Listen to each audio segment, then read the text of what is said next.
"Dad, we just didn't think you'd make it a whole thing." That's what my son said. Not "I'm sorry." Not "we should have told you sooner." Just that. Like I was the problem for having feelings about it. I found out I wasn't invited to my own son's graduation ceremony. The same way I find out most things I'm not supposed to know anymore. Through someone else. My neighbor Shirley knocked on my door on a Tuesday afternoon, holding a casserole dish and wearing a smile that didn't quite reach her eyes. "I saw the pictures online," she said carefully. "Looks like it was a beautiful ceremony." I stood there in my doorway for a moment. Then I invited her in, set the casserole on the counter, and asked her to show me. There on her phone was my son in a cap and gown, shaking hands with a dean, holding a doctoral diploma, surrounded by people I mostly didn't recognize. His wife was there. Her entire family was there. His college friends were there. His thesis advisor was there. I was not. My name is Arthur Keene. I'm 64 years old. I live in a house I've owned since 1991 in a small city outside of Pittsburgh, Pennsylvania. For 31 years, I worked as a maintenance supervisor at a manufacturing plant. The kind of job where you show up before anyone else does and leave after everyone else goes home. The kind of job that doesn't come with a title people respect. Respect at dinner parties, but it keeps the lights on, the machines running, and a lot of other men employed. The kind of job that wears you down slowly, so slowly you almost don't notice, until one morning you try to button your shirt and your fingers don't cooperate the way they used to. My wife Patricia passed away 11 years ago. Lung cancer. She never smoked a day in her life. There's no fairness in it, and I stopped trying to find any a long time ago. After she died, I raised my son the rest of the way alone. He was 19 when we lost her. Old enough to look like a man. Young enough to still need one around. His name is Ethan. Ethan was always the smart one. Patricia used to say it with such pride that it embarrassed him. He got a full scholarship to Penn State, graduated near the top of his class, went on to get his master's, then enrolled in a doctoral program in biomedical engineering at a university in North Carolina. 7 years of higher education. I helped where I could. Books, a few emergency expenses, a laptop when his old one died the week before a major deadline. Nothing outrageous. The kind of help a father gives when he has it to give. About 4 years ago, Ethan married a woman named Diane. Her family had money, the old kind, the kind that doesn't talk about itself. I met her parents twice before the wedding. Pleasant enough people. The kind of pleasant that keeps a careful distance. After the wedding, Ethan and Diane moved into an apartment in Raleigh. Nice area, nice building. The rent, as I eventually learned, was not something a doctoral stipend could cover on its own. Ethan called me about a year into their marriage. He said Diane had cut back her hours at work to focus on some kind of online wellness business she was building. He said things were a little tight. He asked if I could help out temporarily until the business picked up. I said yes. Of course I said yes. He's my son. The payment started at $400 a month. Then they became $500. I never asked questions. I told myself this was temporary. The way you tell yourself something is temporary when you already suspect it won't be. That was 4 years ago. I was still sending the money. The month I found out I hadn't been invited to watch my son receive the degree he'd spent nearly a decade working toward. I didn't call Ethan right away. I thanked Shirley, walked her to the door, and then I sat down at my kitchen table and stayed there for a long time. The refrigerator hummed. A car passed outside. Normal sounds. The kind of sounds that feel strange when your insides have gone quiet. I looked at the picture again on my own phone. I'd been tagged in nothing. No call beforehand. No explanation. I had to hear about my son's doctoral graduation from a woman who'd brought me a tuna noodle casserole. I called him that evening. He picked up after 4 rings. "Hey, Dad." He sounded like he'd been expecting this call. That told me something. "Ethan," I said. I saw the graduation photos. A pause. Short, but the kind of pause that's doing a lot of work. "Oh, yeah." Another pause. "Diane's mom posted them. Why wasn't I there?" I heard him breathe out, long and slow. "It was just a small thing, Dad."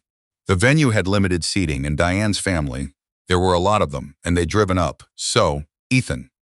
I stopped him. "You have one parent left." Silence. "How many seats did Diane's family take?" He didn't answer. Your aunt was there, I said. I'd seen her in the background of one of the photos. She lives in Greensboro. She drove 40 minutes. I drove 0 because nobody called me. She happened to be in the area, he said. She happened to be in the area. I let that sit for a moment. I would have flown down. You know that. Dad, it wasn't a big ceremony. It was more of there were at least 60 people in those photos. He went quiet.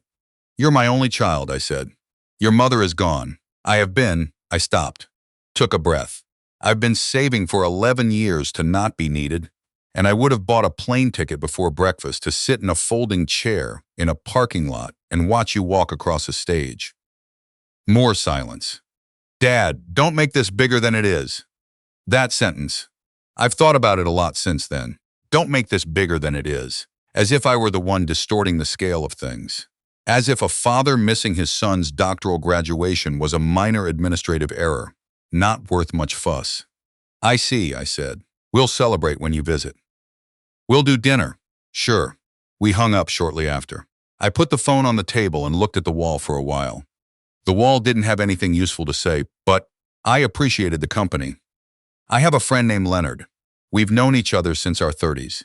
He's 67 now, retired postal worker, bad hip, sharp mind. His wife died 2 years before Patricia. We've been meeting for coffee every Thursday for about 12 years. He's the kind of man who tells you the truth even when you haven't asked for it. I called him that night. He listened without interrupting, which is how I knew he understood this was serious. When I finished, he said, "You still sending the money?" "I haven't stopped it yet." He was quiet for a second. Then he said, "You know what the problem is with being reliable?" I waited. People stop noticing it. It becomes part of the furniture. You're not a person doing something generous. You're just a thing that functions. I'd never heard it put that way before. But the moment he said it, I recognized it. That's exactly what had happened. Somewhere along the way, I had become furniture. Present, useful, unremarkable, and definitely not worth consulting about seating arrangements. "What would you do?" I asked. "I'd stop being furniture," he said. That night I didn't sleep much. Not from anger. I want to be clear about that. I was past the hot kind of anger. What kept me up was something quieter and harder to name. The kind of feeling that comes when something you've believed about your life turns out to be wrong. Not dramatically wrong. Just quietly, persistently wrong. Like a slow leak you thought was fixed years ago. I thought about all the small things that had accumulated without my noticing. The holidays where Diane's family filled the room, and I sat at one end of a table making conversation with people who treated me like a pleasant stranger. The phone calls that mostly happened when something was needed. The way Ethan introduced me to his colleagues at a conference once. "This is my dad, Arthur." With just enough of a pause that I could hear him searching for something else to add and coming up empty. I had spent 11 years trying to earn a place I already had by birthright, trying harder, giving more, showing up quietly, taking up less space, making myself easier to overlook, and still. The next morning I opened my laptop and searched for flights to San Diego. I'd never been. My late wife always wanted to go. We never got around to it. I booked 7 nights in a hotel near the waterfront. Not extravagant, just clean and close to the water, the kind of place you choose when you want to breathe. 4 days later, while my son presumably settled back into his regular life after his graduation week, I was watching Pacific pelicans glide over the harbor. It felt like a beginning, though I didn't know of what yet. There's something that happens when you stop carrying someone else's weight for a while. You notice how long you'd been carrying it. I spent a week in San Diego doing very little on purpose. Morning walks along the Embarcadero, coffee at a cafe near the hotel where the staff learned my name by day 3. One afternoon I took a ferry to Coronado and sat on the beach until the sky turned colors. I don't have good words for. I talk to strangers. Not deeply, just the way people talk when they're temporarily unattached from their regular lives. Briefly, warmly, with no obligations. One morning at breakfast, I got to talking with a man sitting at the next table. He was about my age, maybe a few years older, former school principal, traveling alone after his wife's health had limited her ability to fly. His name was Martin. We ended up talking for nearly 2 hours. He had a son, he told me. Similar situation. Grown, professionally successful, increasingly distant. You raise them to be independent, he said, stirring his coffee. And then you're surprised when they become independent from you, too. There's independent and then there's absent, I said. He nodded slowly. The trouble is, you can't always tell the difference until it's too late to say something. He paused, then added, "Don't wait until it's too late to say something, Arthur." I thought about that a lot after we parted ways. The second half of the week I spent differently. I started writing things down in the small notebook I'd brought along. Not a journal exactly. More like trying to organize 11 years of thoughts I'd never let myself have before. I wrote down what I'd given, not to tally it up or hold it over anyone, just to see it clearly. When you keep a thing in your head, it can feel small or enormous depending on the day. When you write it down, it becomes what it actually is. What it actually was surprised me.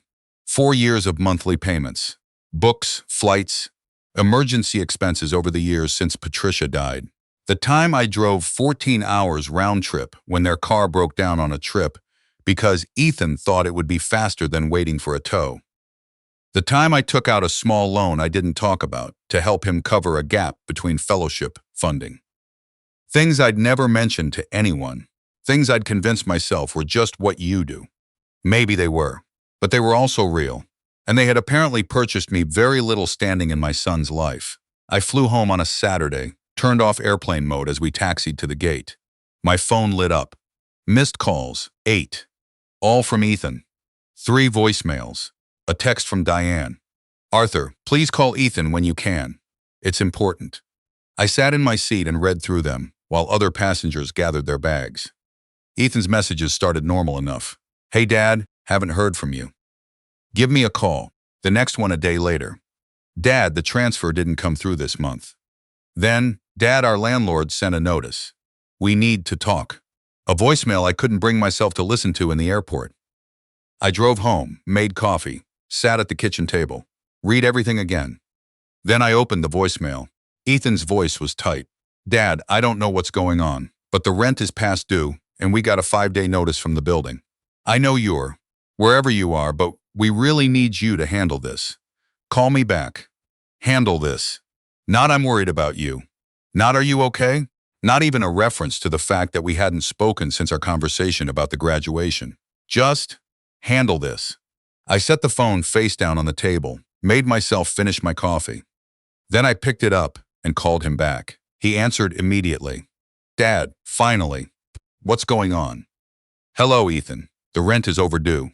Did something happen with your account?" "The transfer didn't. I didn't send it." A long silence. "What? I didn't send it, Dad." His voice shifted, more careful now. "Is this about the graduation?"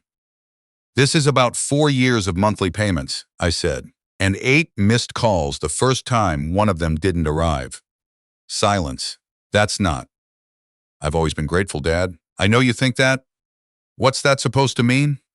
I thought for a moment before answering. I wanted to be precise, not cruel. "Ethan, when did this arrangement start?" He hesitated. "When Diane was, when did it start?" "About 4 years ago."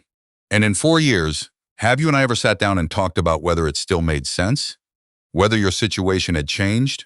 Whether I could still afford it?" "Nothing. Or did it just continue? Because it always had." More silence. I could hear something in the background. Diane, probably, her voice too low to make out. "Dad, we're in a difficult position right now. This isn't a great time to. When would be a better time?" He didn't answer. "Ethan, I am 64 years old. I worked for over 30 years. I have a retirement account I've been trying not to touch. I have a house that needs a new roof before winter. And I have been sending $500 a month to an apartment I've never been invited to spend a holiday in." The line was very quiet. "I'm not doing this because I'm angry about the graduation," I said, which was the truth. "I'm doing this because I finally asked myself a question I should have asked 3 years ago. At what point does helping become something else?" I heard him swallow. "I'll call you in a few days," I said. "I hope you're well." I hung up. And for the first time since Patricia died, I didn't immediately start worrying about whether I'd made the right decision. The days that followed were quieter than I'd expected. Ethan texted once. Then Diane emailed. The email was more calculated, more articulate. Clearly, she'd thought about it more. She explained their situation. The wellness business hadn't taken off the way she'd hoped. Ethan's postdoctoral fellowship paid less than they'd anticipated. They had expenses I wasn't fully aware of. I read it twice. Then I thought about how I also had expenses they weren't fully aware of. I thought about the roof. I thought about the cardiologist appointment I'd been putting off because I didn't want to deal with another bill. I thought about the retirement account I'd borrowed against once, quietly, so my son's graduate school experience wouldn't be disrupted. I didn't respond to the email that day. I called Leonard instead. "You holding?" he asked, the way he always does. "So far," I said. He told me that my daughter-in-law had actually called him. He'd been listed as an emergency contact for me since Patricia died. He said she was polite but clearly fishing for information about whether I was okay or just being stubborn. "What did you tell her?" I said you seemed fine to me. I laughed for the first time in a while. "She's not a bad person," I said, because I didn't think she was. I thought she was someone who'd grown up in a world where other people solved problems, and she'd married someone who'd grown up in a world where I solved problems. That made a certain kind of sense, even if it didn't work out well for me. A couple of weeks later, I started hearing things through the usual channels. A woman from my old church mentioned she'd run into Ethan's name in a local alumni newsletter. Apparently, his postdoc contract wasn't being renewed. A former colleague of mine whose nephew worked at the same university mentioned there had been some kind of departmental restructuring. None of this was confirmed. Small city information always needs to be held loosely. But then Ethan called. Not demanding this time, not urgent, just, "Dad, can we talk?" We talked for nearly an hour. Some of it was hard. He told me things I hadn't known. That the fellowship had ended earlier than expected. That the job market in his field had been rougher than anticipated. That he and Diane had been under a strain I hadn't fully understood. He didn't say any of this as an excuse. He said it more like someone who had finally gotten tired of keeping up appearances. I told him things I should have said years earlier. About how invisible I'd felt at his wedding, where Diane's family had essentially stage-managed everything, and I'd been seated with cousins I'd never met. About how I'd driven to North Carolina once when he'd offhandedly mentioned a health scare, only for him to dismiss it as nothing when I arrived, clearly not understanding why I'd come. About what it felt like to look at those graduation photos from a kitchen in Pittsburgh. He listened. He didn't interrupt. When I finished, he said, "Dad, I didn't know you felt that way." "I know," I said, because I never said it. I thought if I just kept showing up and kept helping, you'd feel it somehow. I did feel it, he said quietly. I think I stopped seeing it as something you chose. It became what I expected. And that's not," he paused, "that's not okay." There was a silence between us that wasn't uncomfortable. The kind of silence that comes after something true has been said. "I didn't think about what it cost you," he said. "I didn't let you," I said. "That's on me too. We didn't resolve everything that night. Life doesn't tie off that cleanly. But something shifted. The way something shifts when a window that's been painted shut finally opens, and you remember there was supposed to be air in this room." About 6 weeks after that conversation, Ethan called with news. He'd accepted a position at a smaller research institute in Pennsylvania. Not what he'd originally planned, but stable, meaningful work. He and Diane were looking at apartments in a city about 2 hours from me. He asked if I'd want to help them look. I said I would. The day we drove around looking at neighborhoods, Diane was quieter than I'd ever seen her. Not cold, careful. Like someone who had learned to be careful. At one point, while Ethan was on a call outside, she sat down next to me on a bench outside one of the buildings and said, without preamble, "I know I haven't made things easy for you." I didn't argue with her. "I grew up thinking family meant people you saw on holidays," she said. "Ethan grew up thinking family meant someone who fixed things. Neither of us really figured out what it was supposed to look like when those two ideas met. It wasn't an apology, exactly. But it was honest. And I've found that honesty goes further than apology most of the time. Because honesty is about understanding rather than obligation. They found an apartment. They signed a lease. They paid the security deposit themselves. I did not receive a transfer request. The following Thanksgiving was the first one in years that felt like something I actually wanted to attend, rather than something I was attending because the alternative was worse. We ate at their place. Small apartment, a little crowded, mismatched chairs they'd picked up from a thrift store. Diane made a green bean casserole that was genuinely excellent. Ethan burned the first batch of rolls and made a second batch, and those were good too. I brought a pie from a bakery I like. At some point during the meal, Ethan picked up his glass and said he wanted to say something. Diane looked at him. I looked at him. He said he wanted to thank me. Not just for dinner, not just for showing up. He said he wanted to thank me for all of it. The years of help, the quiet sacrifices, the things he'd never asked about and now understood he should have. He said, "I think I confused you being steady with you being unlimited, and I'm sorry I didn't see the difference until you showed me." I put my fork down. I'm not going to pretend that didn't hit me hard, because it did. 11 years of being steady. 11 years of Patricia being gone, and me figuring out how to raise a son the rest of the way by myself, and then figuring out how to let that son go, and then figuring out how to stay relevant in a life that had moved well past what I'd provided. "You know what your mother would say," I told him. He smiled. "She'd say, don't make it weird." We both laughed. And that was almost exactly right, because Patricia would have said something like that, and the fact that he knew that, really knew that, meant I hadn't become invisible yet. I was still in there somewhere, in the things he remembered, and the way he laughed, and the slight way he tilted his head when he was thinking hard, which is exactly the way I do it, and the way my own father did it before me. I went home that night with the leftover pie and a lightness I hadn't felt in a long time. Not joy, exactly. Something more durable than joy, settledness, the feeling of a thing that has come to rest after a long time moving. I've thought a lot about what changed and what didn't. The relationship between a parent and a child doesn't reset. The years you spent being taken for granted don't disappear, but they also don't have to be the final word. People can learn. They usually need to be shown, clearly, sometimes at cost, what they've been missing. That's not punishment. That's information. For most of my son's adult life, I withheld information I should have shared. I hid my needs because I thought hiding them was the same as not having them.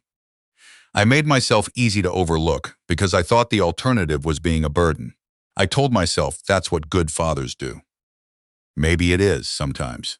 But there's a version of it that goes wrong, where good fathering becomes invisible fathering, and invisible fathering becomes forgotten fathering, and forgotten fathering becomes a man sitting alone in his kitchen, getting the news secondhand from a neighbor. I'm not in that kitchen anymore. Or, I am, but it's different now. The phone rings and sometimes it's Ethan just calling, not asking for anything, not reporting a crisis, just calling. The way people call when they remember why.